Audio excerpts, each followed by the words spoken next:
صلوا عليه شافع الأمة، بذكر الرسول تشحذ الهمة.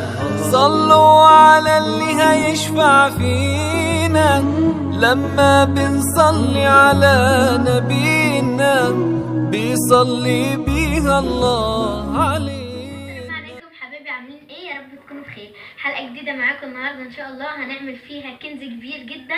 يلا بينا على بركه الله نشوف هنعمل ايه بالكنز بتاعنا. وزي ما شاهد يا جماعه قالت لكم فعلا احنا معانا كنز. الكنز دوت هو وش اللبن. طيب وش اللبن ده كنز ليه؟ وش اللبن كنز لان احنا دلوقتي هنحوله للزبده. طيب كنز بقى لان كيلو الزبده عندنا بقى ب100 جنيه، وفي مناطق تانية زاد عن ال100، يعني ممكن يكون وصل ل130 و140. فاحنا بقى علشان ناخد سمنه بلدي كويسه كده من غير ما نشتري ومن غير ما نأثر على مصروف بيتنا، احنا كده كده بنشتري حليب او بنشتري لبن. بغلي اللبن وبحطه في التلاجة ابيته يوم، والصبح اروح شايله الوش بتاع الحليب. ما شاء الله بتلاقيه وش سميك كده، خاصه لو اللبن اللي معاكي بلدي.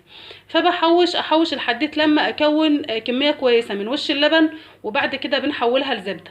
طيب ده وش اللبن بعد ما كونته كده في الفريزر، وبعد كده حطيته كله على بعضه. طب انا عايزه احوله زبده، هحوله زبده ازاي؟ اول حاجه شهده غسلت ايديها كويس جدا جدا، وهتبدا بقى تقلب الزبده بتاعتنا ديت بطريقه دائريه، كانك مثلا ايه بتعملي كيكه كده. فاكره الكيكه زمان لما كنا بنعملها بايدينا كده من غير المضرب؟ هي كده اهو. ايوه بنعمل كده، كله بقى في اتجاه واحد. شهد هتضرب لنا القشطه دي لحد لما تتكون معانا للزبده. يلا يا شهد الشطاري بقى. جامده مش جامده، طريه، عامله طريقة معاكي وجعني. انت لسه عملتي حاجه؟ بالنسبه اللي بيقولوا شهد مش هتصور، شهد مش هتصور، جبتها لكم اهي، دبستها في الزبده. فهي هتقلبها كده لحد لما الزبده تفصل عن اللبن، ودلوقتي هنشوف ازاي. يلا يا شهد.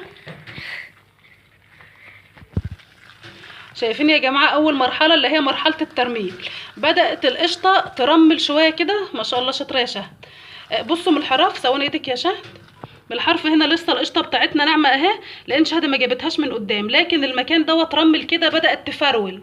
دي اول عمليه في الفصل. دلوقتي بقى هتلاقي الزبده معاكي بتتكون، بتلم على بعضها واللبن بيفصل. كل ده يا ماما ده كله عشان هناكل سمنه بلدي ونشتري من بره. لا طب نشتري ليه واحنا عندنا؟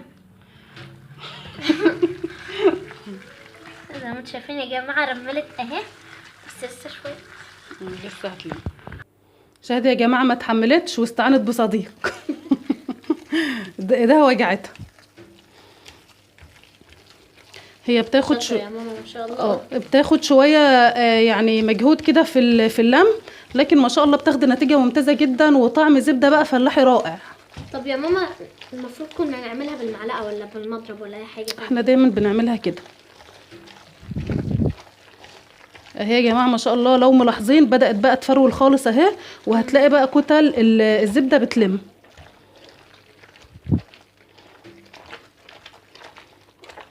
ما شاء الله زي ما انتم شايفين يا جماعه شكلها عامل ازاي.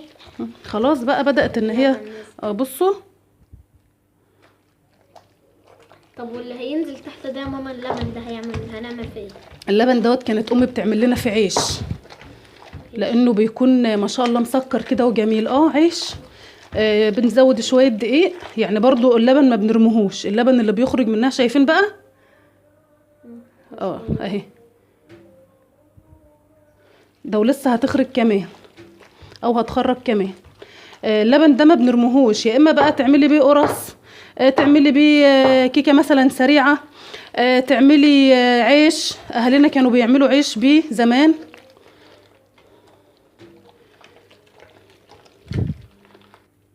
ودلوقتي يا حبايبي بعد ما الزبده بتاعتنا بقى اتحولت بقى خلاص لزبده، ما بقتش قشطه خالص، وخرجت كل كميه الحليب اللي فيها. دلوقتي بقى بنبدا نكورها كده ونعصرها كويس خالص من اللبن اللي فيها.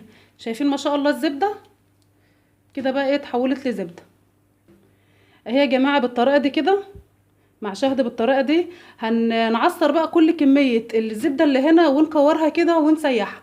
انا سيحت معاكم الزبده قبل كده، هسيب لكم ان شاء الله الرابط بتاعها في صندوق الوصف، على اساس ان اللي حابب يشوف احنا بنسيح الزبده ازاي ونحولها لسمنه. كده بقى حلقتنا خلصت معاكم، حولنا وش اللبن اللي هو كان قشطه لزبده فلاحي اصلي من غير ما تشتري اي حاجه خالص من بره. اتمنى حلقتنا تعجبكم واترككم في رعايه الله، وطبعا لو عجبتكم ما تنسوش لايك شير سبسكرايب، تعالى الجرس عشان يوصلكوا كل جديد من عندنا باذن الله. والسلام عليكم. سلام عليكم.